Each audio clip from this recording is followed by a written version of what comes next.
Back in the summer of 2005, John and his wife were spending time at their property in Wallowa County, Oregon. They are full-time residents of Portland, but do spend time in the trailer home. John had to travel 150 miles for work one day and didn't arrive back to the trailer home until early evening. When he pulled up to the trailer, he noticed that the outdoor furniture was broken and strewn all over the place. As he walked around the trailer, he also noticed deep scratch marks on the bottom corner of the trailer home. At first, he thought that a cougar may have caused the damage. He entered the door into the trailer and called out to his wife. There was no answer. He was concerned because she would usually greet him as he arrived home. He slowly walked through the hallway towards the bedroom, continuing to call out her name. As he entered the bedroom, his wife was sitting up on the bed, shaking frantically while pointing a .357 Magnum directly at John. She was also crying and possibly in shock. John slowly walked over to the bed and removed the gun from her hands. She explained that earlier during the afternoon, she heard loud crashing sounds coming from outside the trailer. As she looked out the window, she saw an 8-foot Bigfoot tossing outdoor furniture about. Apparently she screamed and ran back into the bedroom and grabbed the handgun.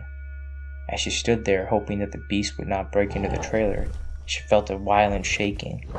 The Bigfoot had attempted to lift the trailer, which caused the scratch marks. She then cowered onto the bed and sat there waiting for the unknown to occur. She may have been there for several hours.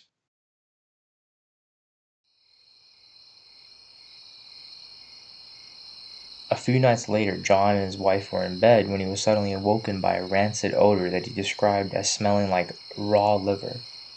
There was no sound, so John got out of bed and looked out the screen window, which was elevated about 6.5 feet from the ground. As he looked into the darkness, a large round face appeared in front of him as it moved forward just inches away from the screen. John immediately yelled out to the beast when it replied back with a tremendous roar. John's wife was now awake as John quickly backed away from the screen.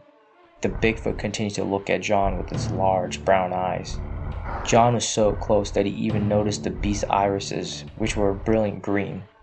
The head and face were round and covered in draping dark hair. When the Bigfoot roared, the large canine teeth were clearly visible. After 45 seconds or so, the Bigfoot backed away.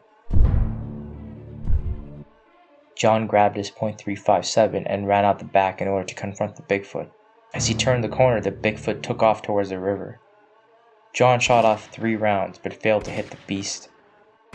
He said that he wasn't really trying to hurt it. He was afraid that injuring it would cause more trouble. The next day, John was telling his neighbors about the incident. The neighbor was well aware of the Bigfoot's presence as it made itself known to him on a few occasions. As the two men were talking, they heard the neighbor's mule braying from the corral below. They looked in the direction of the ruckus and witnessed the Bigfoot apparently taunting the mule. The neighbor grabbed a shotgun, fired it into the air while the Bigfoot ran off. This type of activity has been occurring occasionally since the summer. There is an area where John is sure that the family group exists.